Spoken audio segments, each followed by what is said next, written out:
آج سے رانا ثناءاللہ صاحب ہمارے ساتھ ہیں۔ رانا صاحب، آپ اگر موجودہ جو ڈائلاگ کا عمل ہے آپ ہی سے سٹارٹ کرنا چاہوں گا، اور بلاول کی آپ نے اسٹیٹمنٹ بھی سن لی ہو، تو کیا سیاسی طور پر یہ ایک مناسب راستہ ہے کہ پاکستان پیپلز پارٹی وفاقی وزارتیں نہ سنبھالے اور نون لیگ ایک مائنورٹی پارٹی ہوتے ہوئے حکومت کا چارج لے، پھر آئی ایم ایف سے ڈیل کرے، یوٹیلیٹی ٹیرفز بڑھائے، ساری کاسٹ بھی لے؟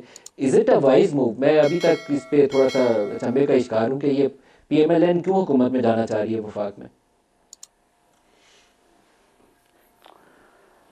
دیکھیں، اس وقت ملک جس صورتحال میں ہے تو ملک کی سلامتی کا، ریاست کی سلامتی کا تقاضا یہ ہے کہ گورنمنٹ جو ہے وہ فارم ہو۔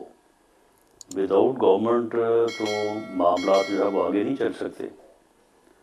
تو اس لیے پاکستان مسلم لیگ نون جو ہے وہ ملک کے بہترین مفاد میں گورنمنٹ فارم کرنے کو تیار ہے، نہ کہ پی ایم ایل این کے مفاد میں، ملک کے جو ہے وہ بہترین مفاد میں۔ آپ کے خیال میں یہ پی ایم ایل این کا مفاد نہیں ہے کہ وفاق میں حکومت بنائی جائے؟ تو آپ پاکستان تحریک انصاف کو یہ موقع دیں، پاکستان پیپلز پارٹی دونوں مل کے حکومت بنا لیں۔ آپ کو زیادہ مفاد تو عزیز نہیں ہوگا ان سے، ان کو بھی اتنا ہی عزیز ہوگا، سارے برابر کے پاکستانی۔ تو یہ آفر تو ملک صاحب صدر پاکستان مسلم لیگ نون میاں شہباز شریف صاحب نے آج سے کوئی 7-8 دن پہلے کی تھی کہ تحریک انصاف جو ہے وہ اپنا نمبر پورا کرے اور جو ہے وہ گورنمنٹ بنا لے۔ لیکن اس کے بعد انہوں نے کہا کہ ہم نے فلاں سے بات نہیں کرنی، فلاں سے بات نہیں کرنی۔ تو جب کسی سے بھی بات نہیں کرنی تو پھر انہوں نے خود ہی کہا تیسرے دن کہ جی ہم جو ہے وہ اپوزیشن میں بیٹھیں گے۔ تو میری جو ایک سیاسی کارکن کے طور پہ آبزرویشن ہے کہ ایک کولیشن گورنمنٹ جو ہے وہ بننے جا رہی ہے، اس میں leading party P M L N ہو یا تحریک انصاف بھی ہو سکتی ہے اگر وہ ہونا چاہیں تو، اور دوسری جماعت کیا آپ تحریک انصاف کو شریک اقتدار کرنا پسند کریں گے؟ ایم کیو ایم شامل ہے۔ دیکھیں، میں اگر یہ کہوں سیاسی طور پہ تو یہی بات بنتی ہے کہ میں اگر کہوں کہ جی ہم تیار ہیں، تو آگے سے تھوڑی دیر بعد جس قسم کے بیانات آئیں گے، یہ معاملہ تو ہم پچھلے 2 سال سے جو ہے وہ دیکھ رہے ہیں۔ تو اس لیے بجائے اس کے کہ ہم کوئی ایسی بات کا موقع دیں کہ جو ایک منفی بات ہو، اس لیے اب ان کے بارے میں ہم نے یہ کہنا کہ جی ان سے ملاقات کریں گے، ان سے ملیں گے، ان سے بیٹھیں گے، ان کی بات سنیں گے، یہ ہم نے کہنے چھوڑ دیا، کیونکہ انہوں نے اس بات پہ کبھی آنا ہی نہیں ہے۔ ان کا یہ سیاسی ایجنڈا ہے کہ انہوں نے ملک میں تقسیم اور ملک میں افراتفری اور فتنہ کے علاوہ انہوں نے کوئی اور کام نہیں کرنا۔ یہی انہوں نے کیا ہے آج تک، یہی انہوں نے کرنا ہے آگے۔ اس کا انجام کیا ہوتا ہے وہ تو خیر وقت ہی بتائے گا، لیکن میں ایک سیاسی کارکن کے طور پہ جو دیکھ رہا ہوں کہ کولیشن گورنمنٹ جو ہے وہ بننے جا رہی ہے۔ سیاسی بیانات کی حد تک سر، کولیشن میں پاکستان پیپلز پارٹی وفاق میں وزارتیں نہیں لے رہی، گورنمنٹ جو ہے وہ بننے جا رہی ہے اور وہ بنے گی بھی۔ اور ملک صاحب سن لیں، کولیشن گورنمنٹ بنے گی بھی اور چلے گی بھی، یہ میں دونوں باتیں آپ کو بتا رہا ہوں۔ گورنمنٹ بنے گی بھی اور چلے گی۔ کولیشن ہے جس میں پیپلز پارٹی وفاق میں وزارتیں نہیں لے رہی، اور ایسا ایک ڈس فنکشنل سا نظام ہوگا کہ جس میں آپ کو سارا دن ان اتحادیوں کی خوشی کی خاطر بہت سے ناپسندیدہ کام کرنے پڑیں گے جو ملک کے مفاد میں نہیں ہو سکتا۔ آپ کو پتہ ہے پی ڈی ایم کا سب سے بڑا فلا یہ ایسا بھی نہیں کرنا پڑے آپ کی گا، جماعتوں کی کسی واضح اس مرتبہ ایسا نہیں کرنا پڑے پارٹیز گا۔ نہیں تھی، پہلے سے زیادہ کرنا پڑے گا۔ دیکھیں اس مرتبہ جو ہے وہ ایسا نہیں کرنا پڑے گا، کیونکہ یہ 13 پارٹیوں کی کولیشن گورنمنٹ نہیں ہوگی، صرف 3 پارٹیوں کی کولیشن گورنمنٹ ہوگی۔ اور 3 پارٹیوں کی کولیشن گورنمنٹ میں اور 13 کی کولیشن گورنمنٹ میں بڑا فرق ہوتا ہے۔ 3 میں کون کون سے کولیشن پارٹنر ہوں گے سر؟ یہ P M L N, Peoples Party اور ایم کیو ایم۔ اور سر باپ پارٹی بھی ہوگی آپ کے ساتھ آئی پی پی بھی ہوگی، ان فیوچر ہو سکتا ہے کہ اور بھی آپ کو کچھ چھوٹے ایک آدھ گروپ کو ساتھ اور پیپلز پارٹی وفاق کو نہیں سنبھال میں ملک صاحب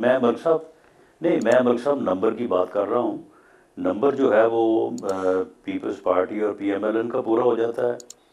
ایکسٹرا جب نمبر آئے گا ایم کیو ایم کا تو اس کے بعد پھر گورنمنٹ کمفرٹیبل ہے. باقی اس میں اگر دوسرے لوگ شامل ہوں تو میاں نواز شریف صاحب کا تو پولیٹیکل وزڈم یہی ہے، وہ تو کہتے ہیں سب کو ساتھ لے کے چلا جائے. کم از کم 2 سال تک ایک ایسی گورنمنٹ جو سب کو ساتھ لے کے چلے، سبھی مل کے بیٹھے، تو پھر اس دلدل سے جو ہے وہ ملک نکل سکتا ہے. کوئی ایک پارٹی جو ہے وہ اس کو نہیں نکال سکتی. ایون اگر تحریک انصاف کو بھی اپنا موقع دیا جائے وہ بھی نہیں نکال سکتی. یہ تو سب کو مل کے بیٹھنا ہوگا اور سب مل کے جو ہے وہ ملک کو اس دلدل سے نکالیں گے جس دلدل میں پچھلے 5 سال میں ملک کو جو ہے وہ گرایا گیا ہے. تو اس کے علاوہ اور کوئی چارہ نہیں ہے. شعیب صاحب، کیا آپ ایسی اتحادیہ کو سوچتے ہو کہ پاکستان کے مسائل کا حل دینا ہے، کیا اس میں شامل ہونا پسند کریں گے یا خود چارج سنبھالنا پسند کریں؟ پیٹے خود بھی تو حکومت بنا سکتے ہیں، آپ کا دعویٰ ہے بالکل بنا بنانا سکتے ہیں. چاہتے ہیں، آپ بنانا چاہتے ہیں؟ بالکل بنانا چاہتے ہیں، مگر بات یہ ہے کہ ہمارے جن سیٹوں کے اوپر ڈاکہ زنی ہوئی ہے پبلک کے سامنے، لوگوں کے سامنے، ہمارا جو اپوننٹ ہے وہ بھی مان رہا ہے. یعنی میں مثلا اپنے ایک 3 سیٹوں اسلام آباد کی بات کرتا ہوں. ہمارے مد مقابل مصطفیٰ کھوکھر صاحب تھے، انہوں نے مانا ہے، آپ کے پروگرام میں مانا ہے، کل اس کے پہلے دن بھی مانا ہے. آپ ہی کے پروگراموں کے ذریعے ہمیں باقی پروگراموں کے ذریعے بھی پتہ چلا. مجھے بتایا جماعت اسلامی بھی یہاں کمپٹیٹر تھی، وہ بھی ہمارے حق میں بول رہی ہے. یہاں تحریک لبیک پاکستان بھی تھی کمپٹیٹر، وہ بھی ہمارے حق میں بول رہی ہے، اور باقی جماعتیں بھی بول رہی ہیں. اور مجھے بتائیں کہ ہماری سیٹیں ہمیں واپس ملتی ہیں تو ہم تو حکومت بنانا چاہتے ہیں، مشکل فیصلے ہم کریں گے. دیکھیں آج عمران خان صاحب کے ساتھ ہماری بڑی تفصیل کے ساتھ ملاقات ہوئی.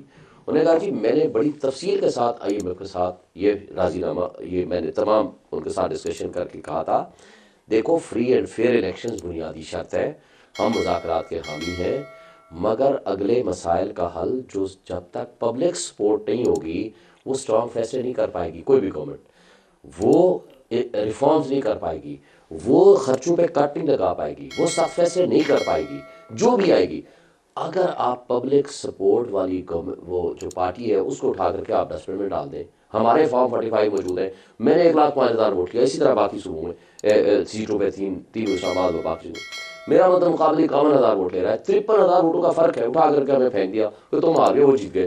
اور سب کے ساتھ آپ تو الیکشن کمیشن میں ہیں نا، وہاں ہوپفلی اگر آپ کے پاس ڈاکومنٹس ہیں تو آپ کو حساب دینا میں چاہیے. کہہ رہا ہوں کل صبح لگا ہوا ہے، اگر ہمارے حق میں آپ کے فارم 45 پورے 387 کے 387 پورے ہیں، صرف میرے نہیں، سارے، صرف میرے نہیں، میرے ساتھ جو باقی ہیں تحریک لبیک پاکستان وہ میرے ساتھ کھڑی ہے، مصطفیٰ کھوکھر میرے ساتھ کھڑے ہیں. مصطفیٰ صاحب نے کل یہاں کہا ہے کہ وہ آپ کے لیے جائیں گے، جی میں بھی جائیں گے، آپ کے حق میں وہ گواہی دیں گے. اب وہ انہوں نے لکھ کے بھی دیا ہے. مگر بات یہ ہے کہ اگر یہ سچویشن میں ہمیں سیٹیں ہماری مل جاتی ہیں ہم تو گورنمنٹ بنائیں گے. ہم تو چاہتے ہیں گورنمنٹ بنائیں، ہم تو چاہتے ہیں کہ ہم ملک کو آگے لے کر چلیں. ورنہ آئی ایم ایف آ رہی ہے نا مارچ میں، جو باتیں ہماری طے ہوئی تھیں وہ نہیں کیا انہوں نے. ملک کو آگے لانے کے لیے سیاسی قوتوں سے بات کرنی پڑتی ہے. آپ سیاسی قوتوں سے بات کرنے سے ایسے بھاگتے ہیں کہ وہ کوئی دشمن ملک کے ایجنٹ بیٹھے ہوئے ہیں. ہم کیوں نہ کریں؟ ہم گئے ہیں نا، کہاں گئے؟ ہم مولانا صاحب کے پاس گئے ہیں نا. ادھر کیوں نہیں جاتے بھائی؟ بھائی جس نے ڈاکہ زنی کی ہو مجھے بتائیں، ندیم بھائی مجھے بتائیں، 18 سیٹوں والے کو 20 سیٹ والے کو یا 18 سیٹ والے کو کہے اس کو اقتدار دے دیں اور وہ کہے یہ ہماری سیٹیں ہیں، ان کے پاس ہم جائیں ڈاکو بھائی آپ دے دو، مہربانی کرو 5 سیٹیں ہمیں واپس کر دو خیرات میں. دیکھیں ہمارے ساتھ ایک ظلم ہوا ہے، پبلک کا مینڈیٹ ہے، میرا نہیں ہے.